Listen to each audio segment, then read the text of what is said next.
Hey everybody, welcome to RefTime, sponsored by Ref Training School and HOOSIER3ON3. This is Tanya. And you've got Crane here. We'll be covering rules, plays, points of emphasis, and all things official, not too serious, in a fun sort of way. So come join us.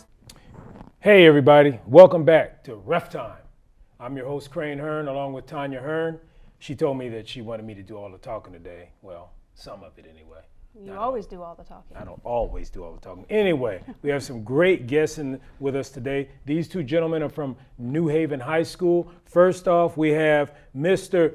Nick Cunningham. Thank you, Crane. That's it, man. No excitement. I appreciate it. See if the other one can do better. Next to him, we have Brandon Appleton. Nice to meet you. There you go. See, you Thanks got for to having work me. on that, man. I mean, That's the reason why he's coach. oh, whatever. He's a cool, collected one in the background. So you gentlemen are at New Haven High School. Yes. And Brandon, you are the head boys basketball coach. This is you went into your second season? Yes, sir. Okay. Yep. And Nick, you are the athletic director. Yes. And you're going into which season? How many years you been there? This will be my fourth year at New Haven. It will be going into my third year as AD. Okay. Cool. And you guys, are you really dedicated to the purple? I see you're kind of dedicated to the purple. My wife would say my wardrobe is purple. You got purple shoes too? I do. I have matching ones. Bulldog shoes. So don't you have a purple suit? I do. I thought so. You got a purple suit? Yep. How often do you wear that? Special occasions. A couple times a year. Yep. How many? Couple. I brought it out for Hall of Fame night and our awards banquet that we host. I came from the Barrett Coolman, Northrop, when he wore the orange suits for every game, so I had to mimic that where it was straight purple. I have never seen a purple suit in my life. It's impressive. You've seen purple suits. I mean, you got to think about when you went to, a church, when you'd go to church, well. because they came out with all kind of colorful suits in church. Back in the day when I was a kid, they didn't wear colorful suits like that. So Brandon, second season you're going into. Yes. What do we expect to see? Hopefully more wins. Okay. I'm excited. We had a good young core this year that really took some strides as young men and getting better as basketball players. So we're excited to see now they kind of have a better understanding of what the expectation is and how we can kind of raise the bar even more and see if we can't continue to try to change things and how we want to play and the way we want to represent ourselves. Where did you coach before? I was in Angola for quite a while, so I'm used to the purple and gold. Now it's just a new emblem and different. A bulldog versus a hornet. Yep. How'd you guys do against them when you played them last year? Never saw them. You never played them? Nope, not on the schedule. So we, I like our chances though. I'm confident in what our boys can do. We've got a lot of talent, and they like any challenge you put in front of them. They think they're going to be, and you guys all know, being around athletics, you have to believe you're going to win before you have a chance. And it doesn't matter the game. We believe we got a chance walking into it, and we want to continue that confidence as we move on. Have you coached any other sports besides basketball? Oh boy, I've coached varsity soccer. I have coached prep football. I have coached basketball. I played tennis, football, and basketball in college, so I'm kind of pretty well-rounded. I'd like to say jack of all trades, master of none. A three-sport athlete in college? Yeah, that was kind of a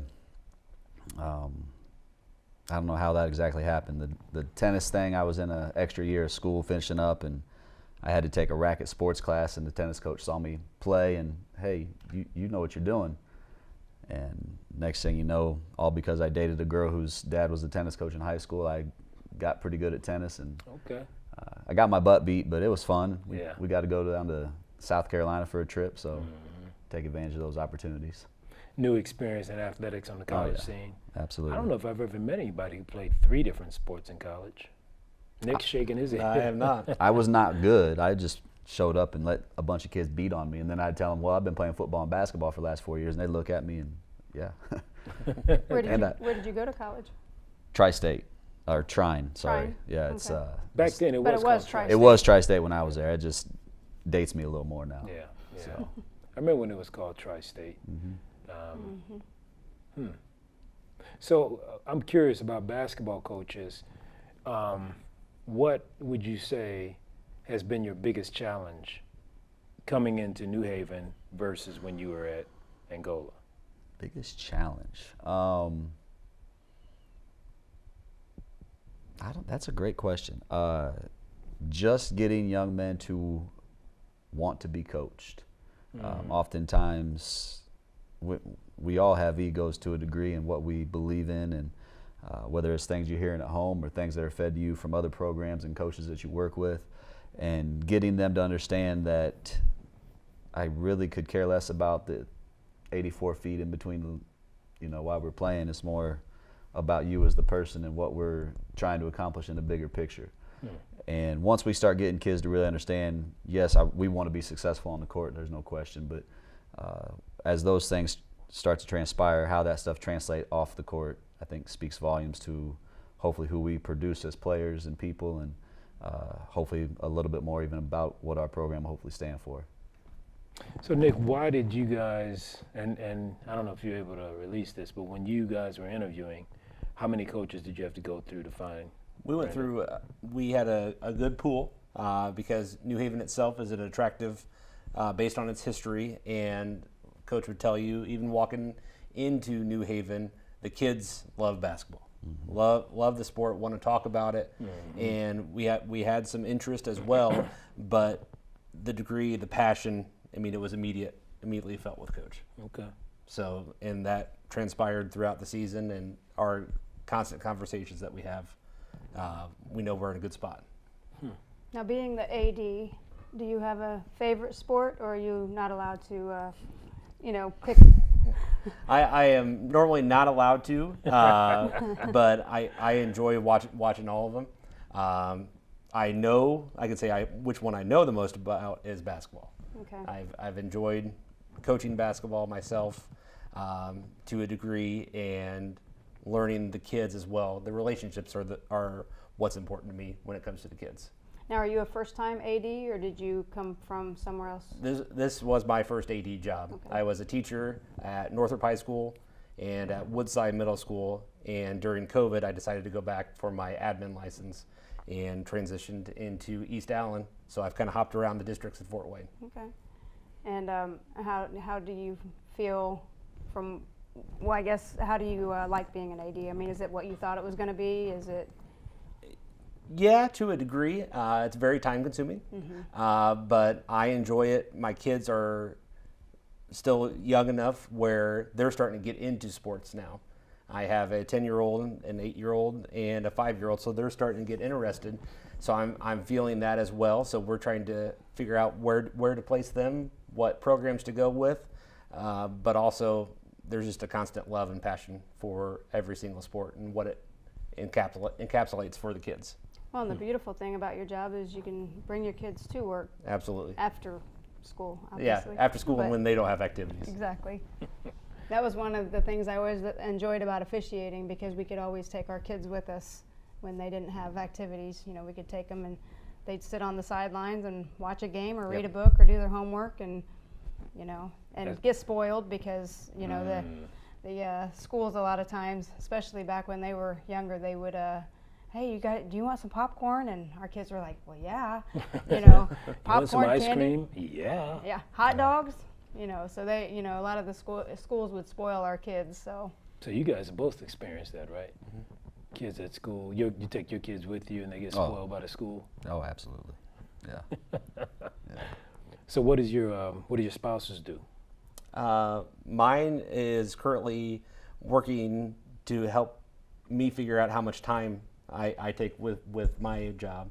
She's worked for Parkview previously and is looking to kind of get back into the healthcare, but we wanted to figure out the time commitment for athletics first. Because, man, athletic director, that's a big job. How many sports you guys got? I think we're around 15 because we are a junior-senior high school, so I take care of both our junior high and high school. You do both. Do both. So walk me through a typical day of an athletic director. I've always been curious. Because I'm be honest with you, nigga, I always thought being an athletic director was an impossible job, especially back in the day when you guys had to get the officials. Now you have assigners. Yes. But talk about that. How has that part made your job better, having assigners? Oh, it's so much better. Just building the relationships with other people. That's what I enjoy, whether it's the kids, whether it's my colleagues, whether it's people in the community or officials. It's important to bring everybody together, because once we come together, we're fighting for the same cause. And that's my view and my passion towards that. And there is no typical day of an AD, because you're kind of flying by the seat of your pants some of the time, but it's all about the people that you're surrounded with, the coaches you have, the other administrators in the building that you can kind of lean on and look for advice for.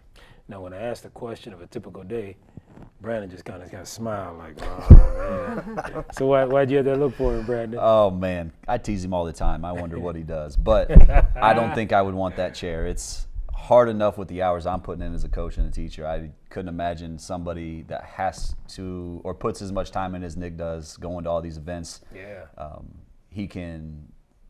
He says the right stuff. You know, he likes all the sports. I think it would be a struggle at times to go to certain activities, especially if, you know, they're not having success and doing some things maybe the way you would expect. But I've never seen him have a down day. I've asked him numerous times in some of our challenges throughout the year how he stays so positive in what he does.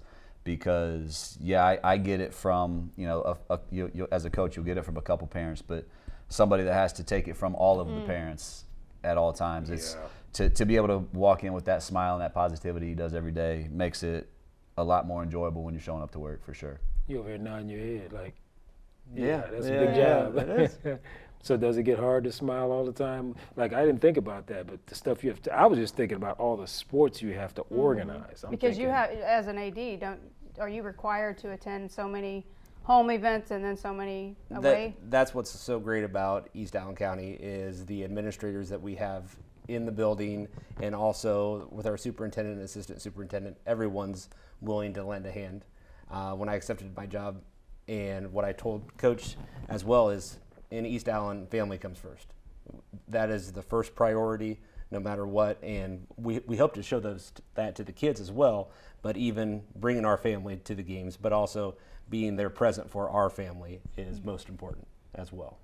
I met your wife one night. Matter of fact, I had a kid there that I was working with. He was selling some coupon books. Yeah, I still got one sitting on my fridge in my coach's office right now. I remember that conversation she was having with that young man. Yeah. But yeah, he's exactly right. I remember taking the job. I still drive every day from Angola, so for my family to come down. You guys still live in Angola? Yeah. So it's not always easy.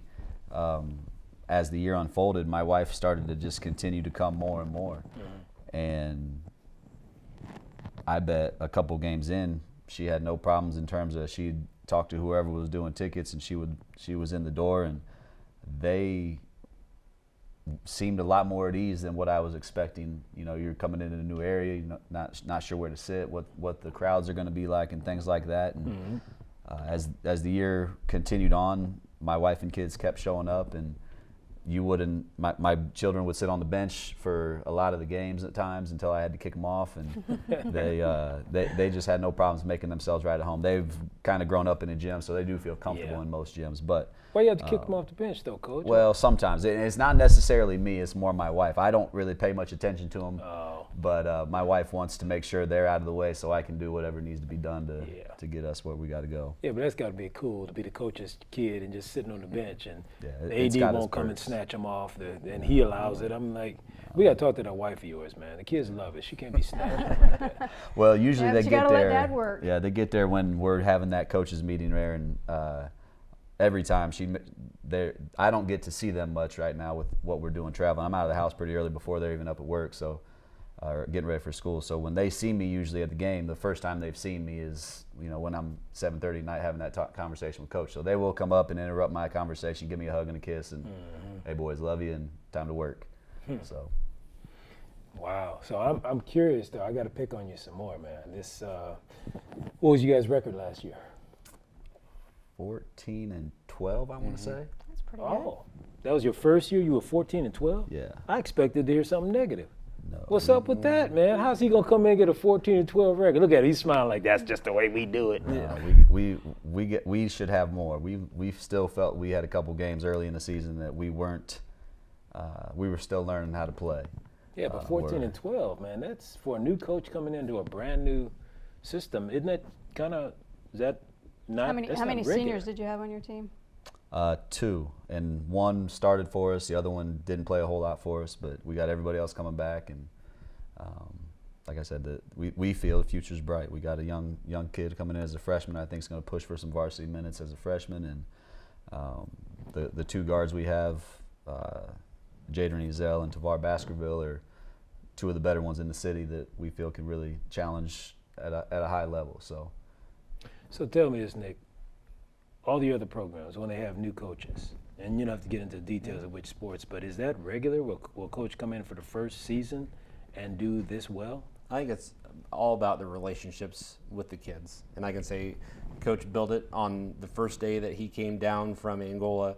He met with our students. He went to Paul Harding, which also feeds into New Haven as well. Approximately 80% of that student body will come to New Haven, and because they have their choice, but he also met with the parents the same day. So in one day, I know he was pretty tired afterwards. I was spinning that day. But it was important to build that relationship from the get-go. Yeah, cool. So do you spend a lot of time at the lower level, like going into Harding and going to the lower level schools? Not as much as I would like yet. We're trying to, and that's I think the biggest difference going from small town to the bigger urban areas with Fort Wayne. And there's so many more opportunities for kids in the city in terms of where to play and do things. So trying to have them understand there's going to be more of a feeder program and building kids from a younger age to, just work on them developmentally and what's good for them for basketball. So, we have a summer camp. Hopefully we're going to start this summer and just kind of continue to build it. And it'll take time, but we'll get there.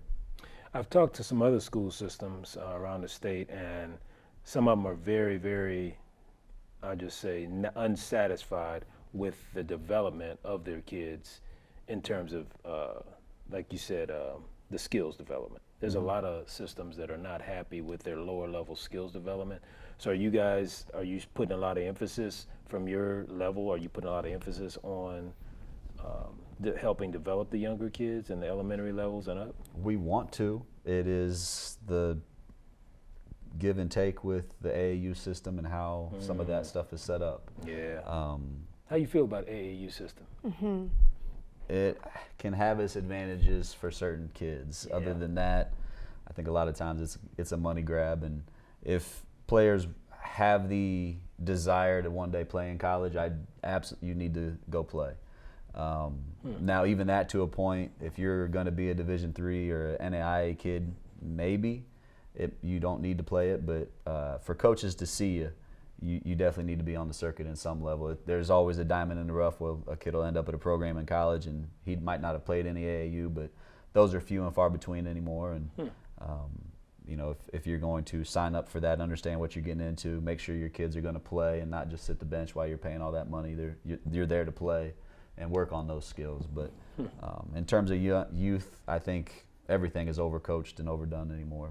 We don't have kids at parks anymore where kids are stuck with cell phones, always inside, and I wish society would go back the opposite direction where it was when we were kids, when we wake up, get on our bikes, and just go be kids. And we need more of that in our world. Amen. I haven't talked to a lot of coaches who've spoken that highly of AAU. That's interesting. It's not that they dog it, but I've never heard them speak that highly. Because it sounds like you see a lot of positivity in it. There's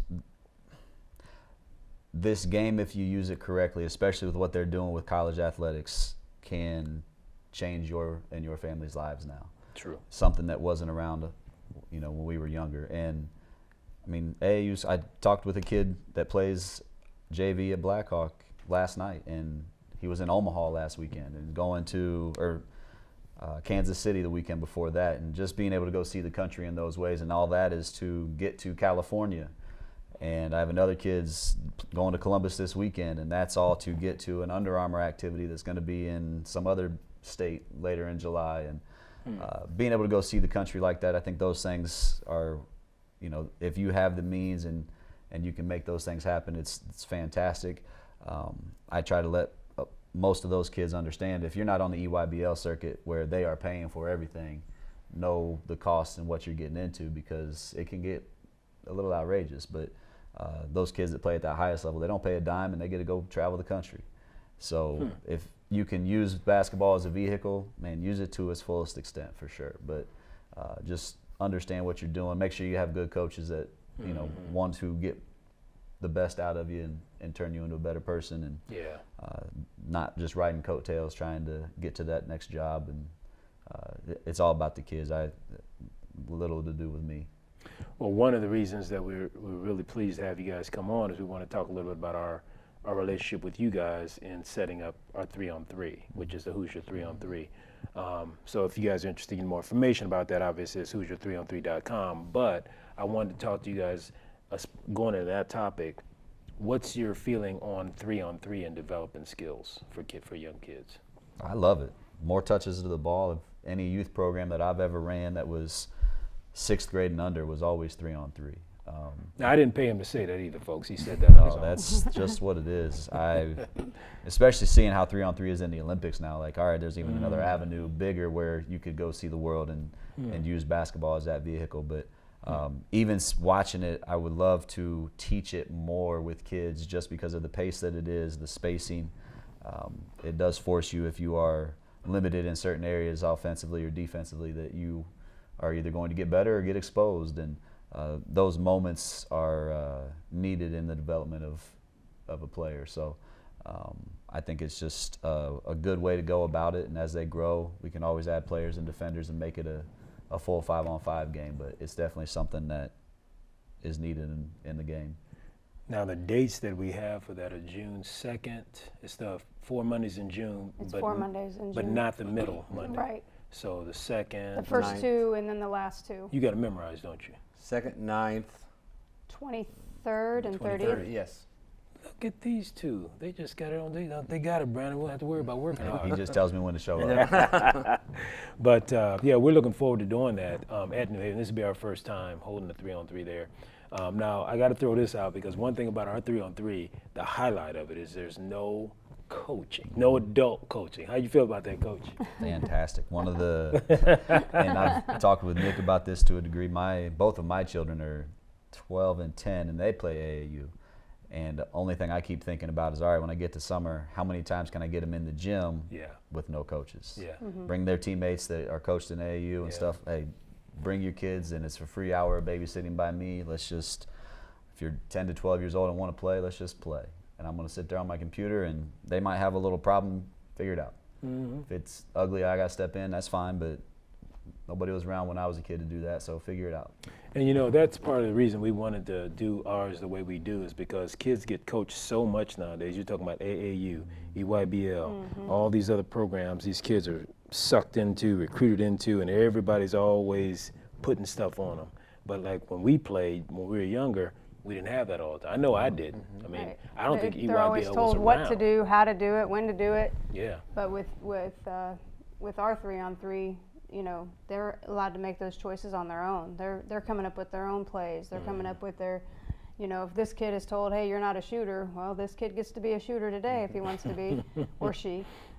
So that's one of the things that we really enjoy seeing with our program, that the kids are out there and they're, you know, they're having fun. So.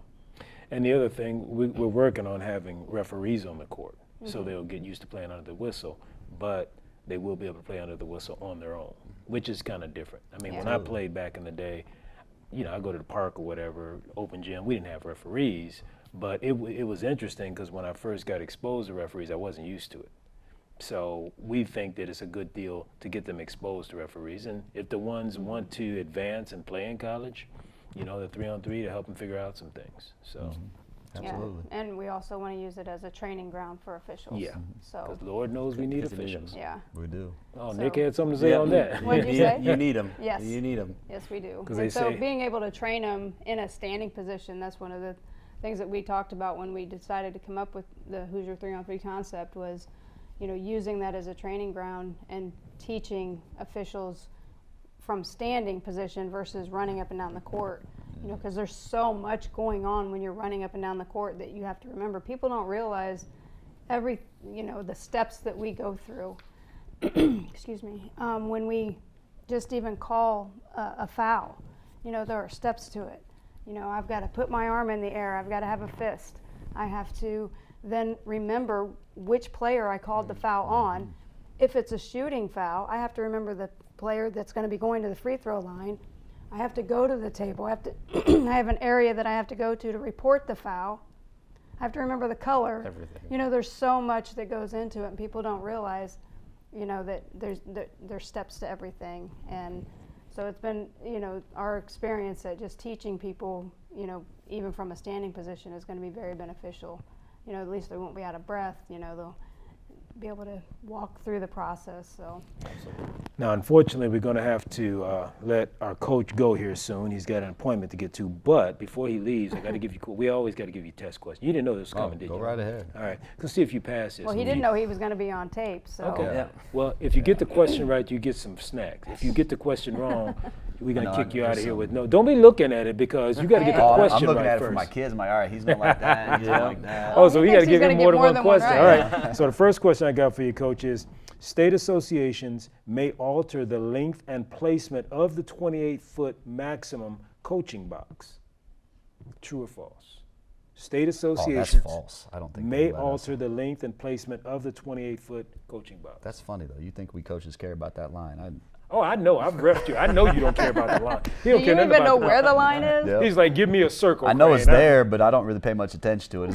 And I'm very, you guys You have don't had move me- a lot, though. Well, I move, but you guys know as well, I'm not really yelling at you guys. I Right. could care less about what you Right, guys are right, doing. right. I try hard to tell my kids, don't worry about the officials, good or bad, they're irrelevant. Right. Just play ball because they're going to call it the way they're going to call it, whether you like the fouls or not. But it is hard sometimes because you're trying to get something across, and next thing you know, I'm out towards half court. All right, I got to back up a little bit. So I would say false because I'm sure we coaches take advantage of that 28 feet anyways. Well, actually, the answer is true. Oh, really? State associations may alter the length and placement of the 28-foot coaching The box. state The state may, association. not the coaches. Okay. The coaches may not alter it. So he was listening state to it association. wrong. Trick question. Trick question.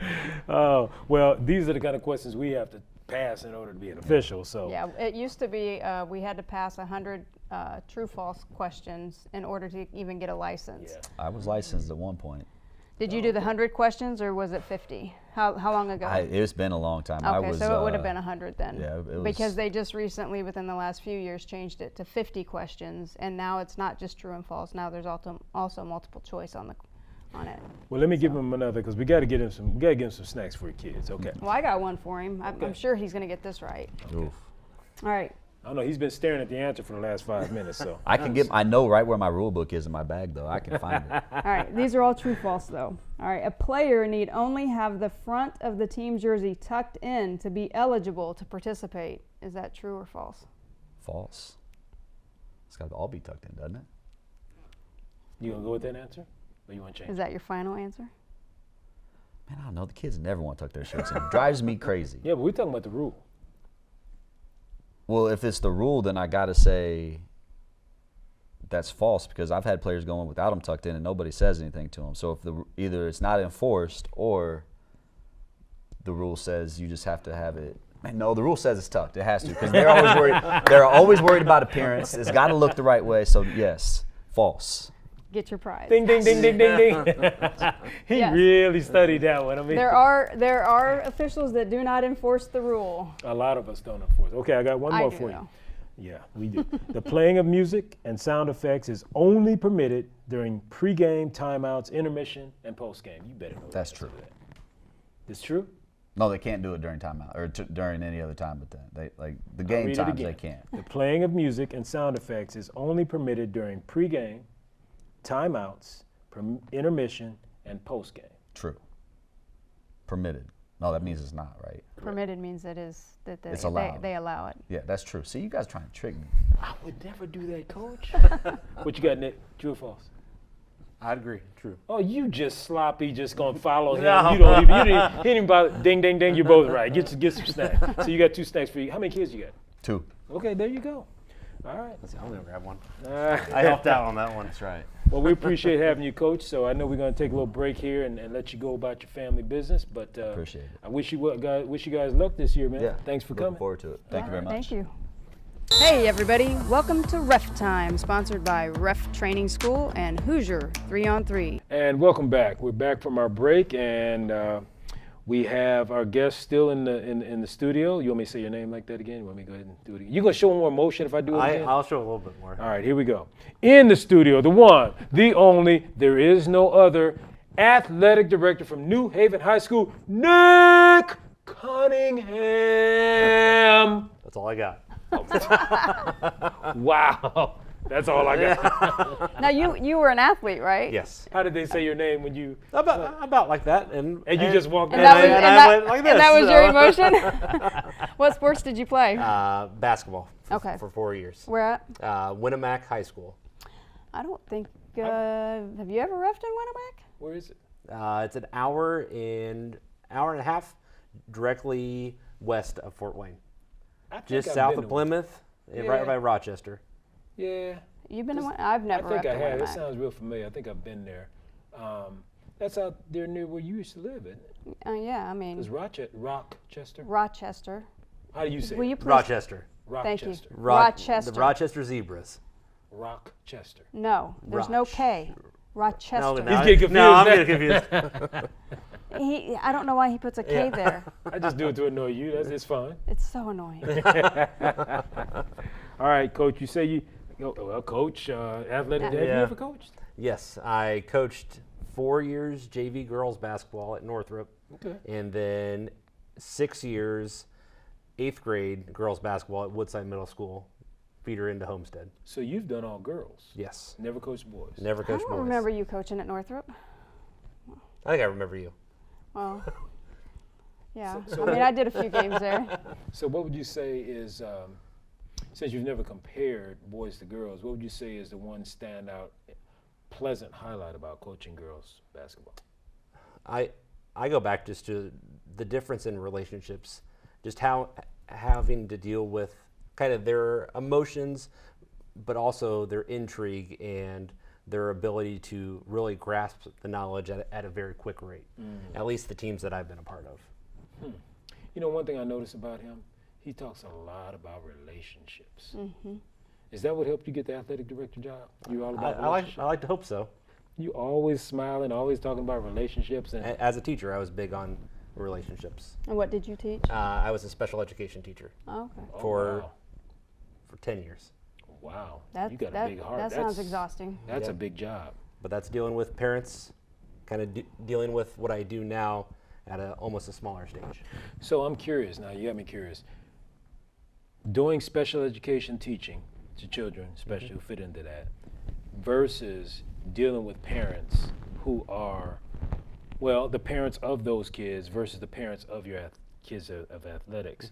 Is there a difference in the way they behave in terms of their love and their response to their children? I know it's a strange question, but It's all based on emotion and the caringness to want what is best for your kid. yeah.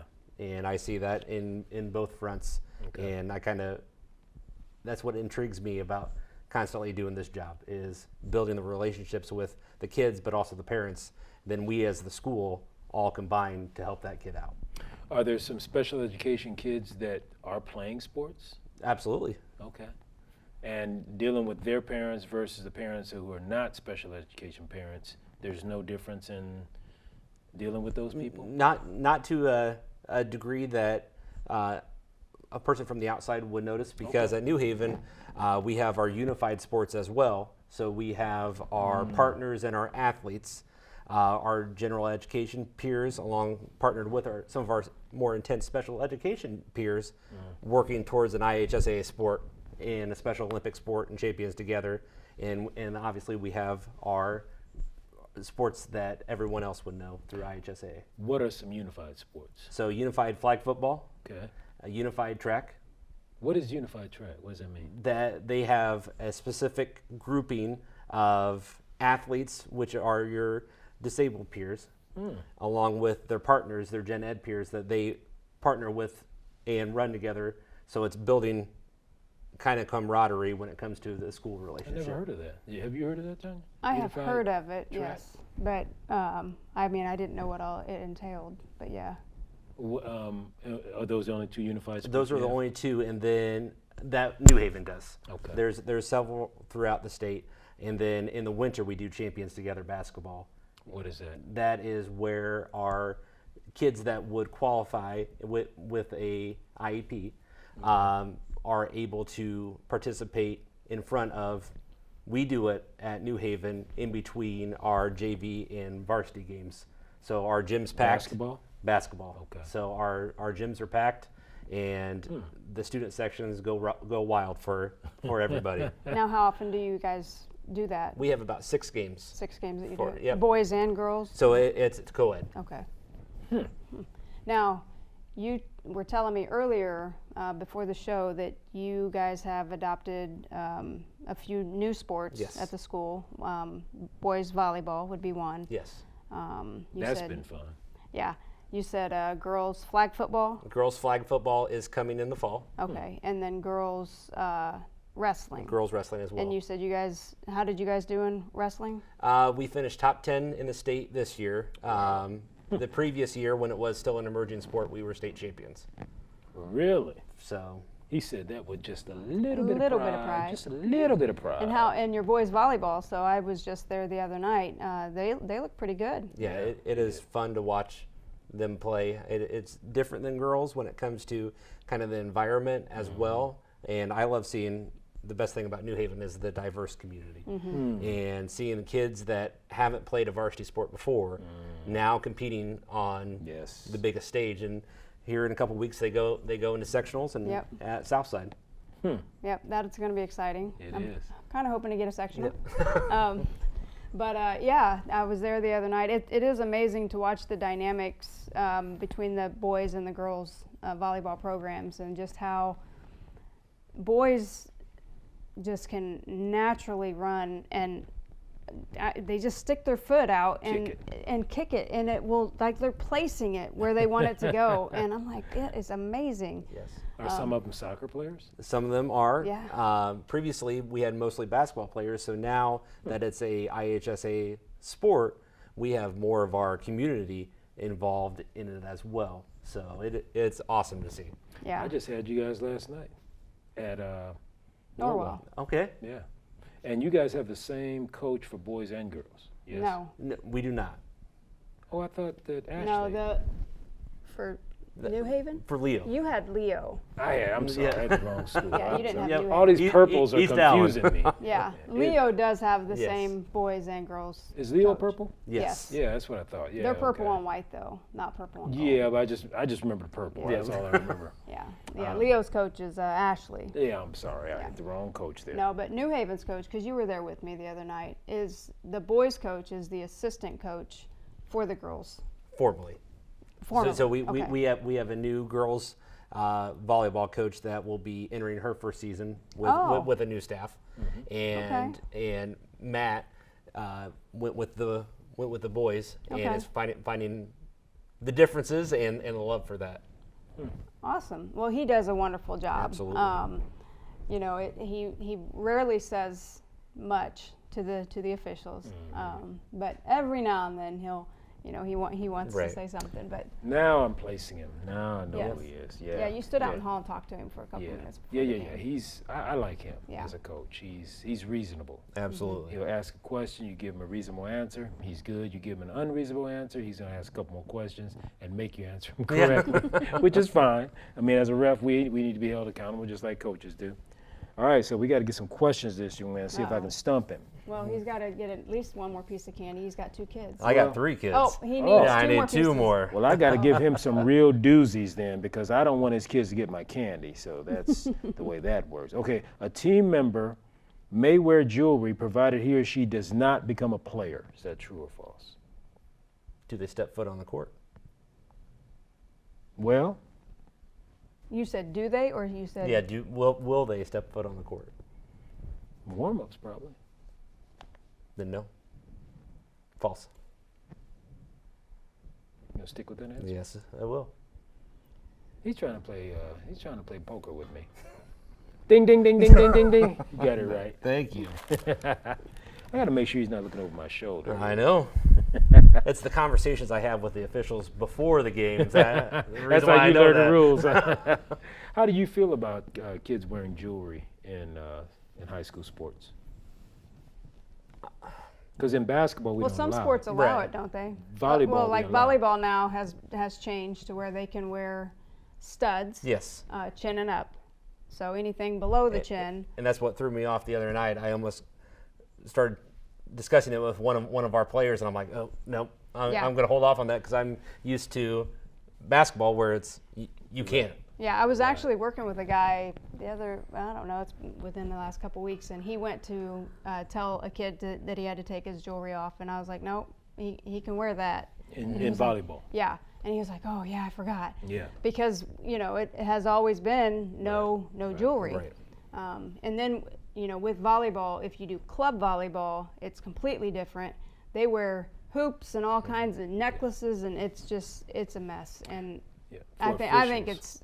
it's ridiculous Right. that they allow all of that jewelry because something's going to happen. But I think- anyway, in high school now they are allowed to wear studs only, chin and up. So if they want a stud right there on their chin, they can. I don't know why, but whatever. So. Talking about the jewelry rule, it's difficult for officials that do multiple sports. It's very difficult for us because, like the guy you said you were working with, I'll come in and I'll do a basketball game and I just know it's no jewelry because basketball is a majorly contact sport. Right. Then you come into volleyball and there used to be no jewelry. Now they're allowing it, but there's differences. You can be studs but no hoops, and then you go do No bars, no hoops. bars, and then you go do club and they allow hoops as long as it's not big hoops. And I'm going, well, what determines a big hoop and a little hoop? Is my finger, her finger, what? I mean, 'cause I saw a girl out there one day, she was wearing a hoop probably about that big and in this club. And that's allowable. But in high school, it's not. So knowing the rules back and forth, it gets so confusing. Yeah, then they say, sometimes. oh, well, they can wear chokers around their neck in Right. club. Right. Well, then they come out with all this stuff, and I'm like, well, that's not chokers. And I know they've been playing on other courts, and nobody said anything to them. Right. So I'm like, well, you know what? Yeah. I just think in club, they just let them do whatever they want to do. So, Nick, what do you think about the officiating? You think it's the officiating in general in Fort Wayne versus when you guys travel? Is it tighter in some places, looser in some communities? Have you noticed? Especially even when it gets to sectional play, we saw it firsthand this year. It gets a little bit more aggressive, and you're allowed to play a little bit more when it comes to, depending on where it is in the tournament, where the set of officials are as well. And that's the reason why Coach Appleton and I talked that we were looking to add some not around Fort Wayne. We're looking to broaden our scope when it comes to making sure that we get the officiating from not just northeast Indiana, but also some of central Indiana, and possibly northwest Indiana. Just kind of looking at that and being able to experience everything, because generally everybody's the same, but you will have your differences, and we want to be prepared for those. Because I know the last couple of years we've been called to do a lot more jobs over in the South Bend area, which I was surprised at. But we know a couple of assigners in that area, and they're like, "Hey, Crane, you and Tanya and your daughter want to come over and officiate?" Sure. And we'll go over there, and I think this past year I had, 5 or 6 games there? Oh, we had a lot. It was Yeah. more than 5 or 6. Yeah, And we were on the road a lot. would I say it's different basketball over there? Surprisingly, it wasn't as different as I thought it might be. Surprisingly. I thought it would be a lot faster, but it wasn't. And I think the region I was in, South Bend, Washington, South Bend, Riley, Elkhart, those areas, surprisingly, I think that some of the Fort Wayne teams could have beat them. Oh, yeah. Yeah, and I just expected more in that area. So if I have a guest from that area and he knows I said this, I'm gonna be in trouble. But I was really surprised at the level of competition. I mean, it was we still It had was some decent. Yeah, we still had some good basketball. Right. It could be, we'd go and do a variety, girls basketball or Right, boys. So in fact, that's where I think all except the one, I had the New Haven boys game. All of my other boys games were Goshen, Elkhart area. Now that brings up another question. How many female officials have you guys seen in some of these various sports versus males? It was probably the best thing that my principal and I, when we were down at the Indiana State girls wrestling final, they brought in female officials from other sports because this is the first actual year of IHSA girls wrestling, and they had almost all female wrestlers or officials. Officials? Yeah. Wow, I didn't know there was that many female officials. Well, I think throughout the United States. Oh, They brought in people as well, but that's the reason why we're trying to promote it, even with the youth, is become an official. Yeah. Look at that as an avenue for boys and girls. So you told me the other day that you guys are gonna get involved with the official program of Yes. IHSA Yeah. that trains. Yes, there is discussion with that right now. We're still trying to work through the fine details about it as a school, Yeah. but we think we have groupings of students that would be very interested in it. Now, are you guys going to be the only school in this area, you think, that's doing it? I haven't heard of any other schools that are doing the IHSA program. As I was looking into it, there's two other ones. I believe it was Carroll. Was Carroll or Homestead, one of them. possibly Bishop Dwyer, Okay. or something along those lines as well. Yeah, because I know, sorry about that. I know that there has been some schools, but those to me are outside of Fort Wayne. Would you say Bishop? Yeah. Bishop. He said Dwenger. We think Yeah. Oh, Carroll or Dwenger, that's in Homestead. Fort Wayne. Would be looking at it for next school year, but Yeah. there's not any currently Oh, that's okay. really looking at it. Okay. Well, it's going to be interesting to see what happens because there's a couple of schools that are talking to us about our training program, and ours is obviously different because the one you're talking about, they train in multiple sports. Yes. And we only train in 2. So have you talked to them about how many different sports they are offering training in? Normally in a semester, a student could go through 3. So are they training in all the sports in the state? We would look at yes, Okay. but we would try to pick out The the ones that the kids are interested in and also the most need. Yeah. So then do you use who teaches the class? Is it like your gym teacher or? It can be, but also it can be a self-guided program as well. And then you would bring in. I would like to bring in officials in real life and be able to teach them firsthand. Hey, this is what you see on the court. Go through different scenarios, similar to what you guys are doing on Hoosier 3-on-3. Okay. All right. Yeah. Do you know that we do a ref training Yes. school? Yeah. Okay. Yes. Okay. Crane and I have talked about that. Yes. All right, Well, yeah. you know I had to tell him about it. Well, I'm assuming I you flooded did, him but, with information on But it. yes. I don't know about flooding him, but he knows. Yes. He knows. Yeah, And- we actually have, we had a class that we just finished up, and so we've got some students that we're doing on-court training with now. But we're actually going to be doing some of that over the next tournament coming up. Awesome. And so they're going to get a rude awakening. Oh, yeah. To That's the run and slam. isn't the it? run it, yeah, Yep. the run and slam to some chaos. But we're going to be there with them. We'll run up and down the court with them, and then that way, if there's a call that they miss that we feel like should be called or whatever, Right. we'll be right there, and we'll have our whistles, and we'll be working Awesome. right with them. So. I know Crane was trying to get one of my interns in class to Oh, we're to, always to, to we're, go we're for always it. in So recruiting Everywhere I go, mode. I'm recruiting. Yeah, I'm we're recruiting. always recruiting. So. Because, the way I got recruited was by the guy who used to run a training program at Fort Wayne, Clark Hamilton. He's retired now. But when I came home from college, he spotted me and he says, "Hey, I think you would do well with your personality." I'm like, "I'm not interested in this. You guys, I hate officials. Get away from me." I think I might have said some colorful words to get him away from me. But he was persistent, and he finally cornered me and said, "Mr. Hearn, this is the last time I'm going to talk to you about this most lucrative opportunity." I was looking at him like, I know that word now. Yep, Lucrative, yep, you got my that's attention. different. And so when I'm talking to students, especially these college students, these kids going to college, they're going to need so much money, Yeah. and they don't have the time to go get a traditional job. So I think kids need that. That's why I was talking to her. I'm like, and kids don't think about officiating. They look at it like, I wouldn't do that, just the way I was. Get yelled at. Right. Yeah. I don't want Yeah. to get yelled at. I'm like, your teachers yell at you, your coach yell at you, your athletic director yells Hopefully at not. you. The fans are yelling Fans at are you. yelling. If you're an athlete, Yeah, fans are everybody's yelling at the you. coach. But So, like, and then they go, "Oh, I never thought of it like that." If you're focused, and you're doing well and you're focusing, you won't get yelled at. We know that as officials.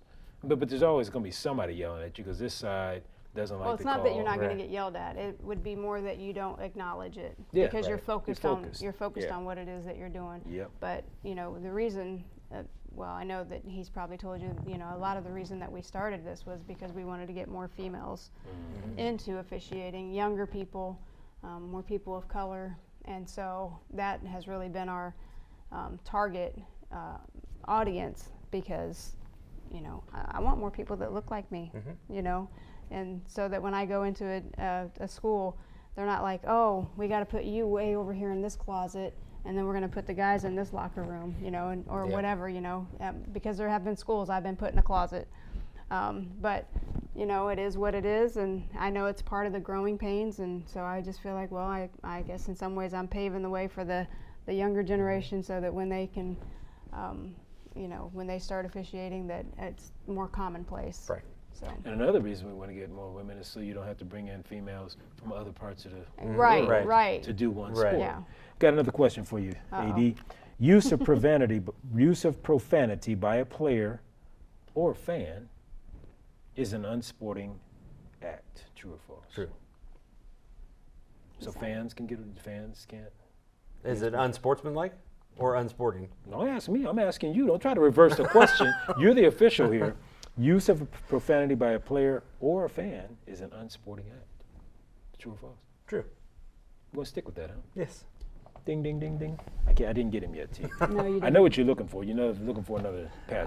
You can keep it consistent well, with your kids. my son, he doesn't like the spicy, so we're gonna go classic. Okay. So Okay. Oh, so he even knows what he's getting them Oh, for. yeah, So he's absolutely. like, I'm good. I'm out. We're done. But you got another one for him, Tanya, before we close out? No. Are we closing out? Yeah. Well, I don't know. No, I I think. don't think so. Okay. We still have a few minutes. I haven't seen Eugene say anything yet. Well, what kind of things can we do to make the 3-on-3 more successful at New Haven? I think just bringing kids in, we will have both our boys and girls basketball programs help out as well. Okay. Just make sure that that's a smooth process. Both programs are excited about it because both Coach King and Coach Appleton understand that everything starts with the youth. And it's very important to make that connection. Both have made it over to our feeder schools when it comes to New Haven Intermediate, New Haven Junior High.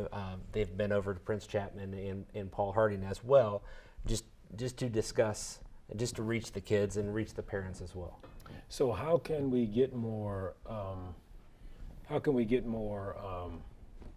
What's the word I'm looking for? More attention, more participation, I guess, from the schools that are feeding into New Haven. How can we get information to them so that we can encourage their kids to sign up and register?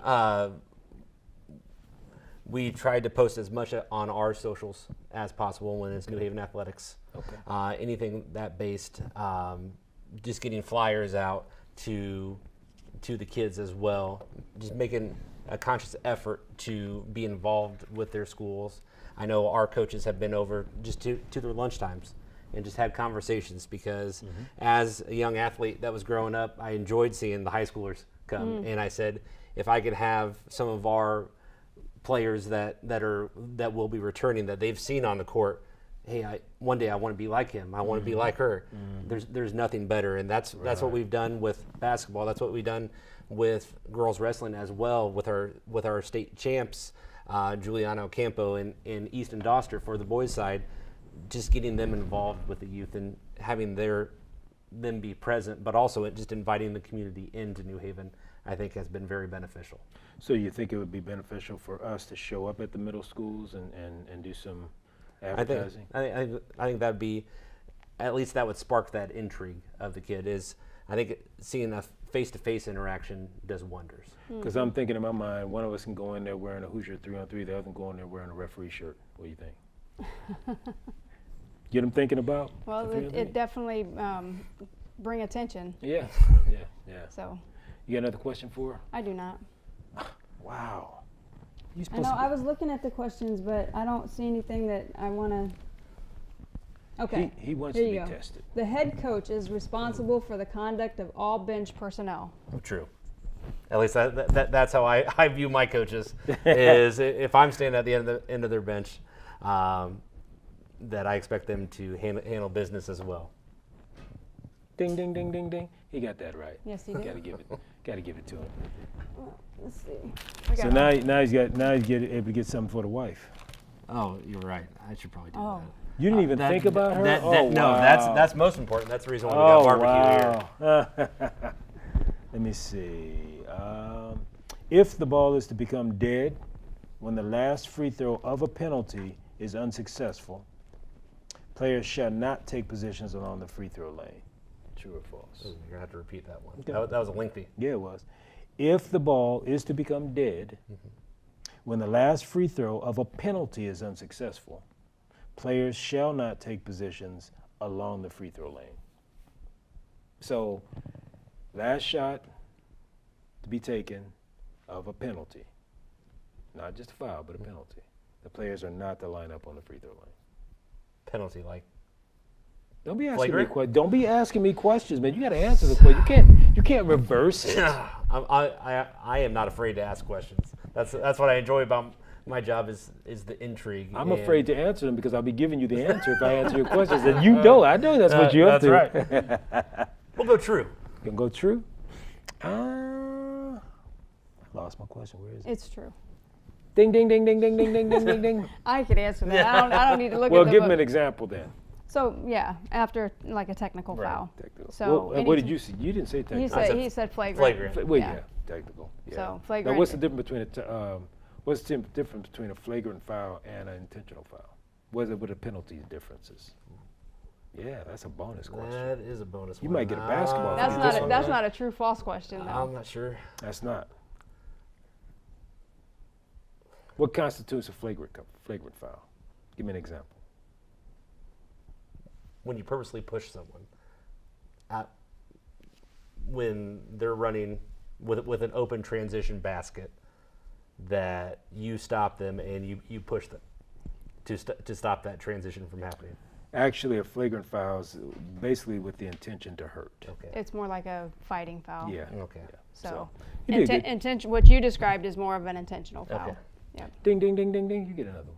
So he gets two more then. Get two more. Oh Yeah. man. All right, we got to wrap up now. And while he's All right. choosing, we're going to go ahead and close out. We want to thank everybody for joining us. Today we had on the show the New Haven crew, Coach Appleton and AD Nick. And we welcome you guys back another time. Absolutely. And we'll see you guys at our 3-on-3. So with that, we'll tell you guys, sign up for HOOSIER3ON3.com, also refereetrainingschool.com. RefTrainingschool. RefTrainingschool.com. Thank you. And we'll be looking forward to hearing from you guys if you want to get any of our merchandise here. With that, we'll see you at the next RefTime. Thanks for joining us, folks.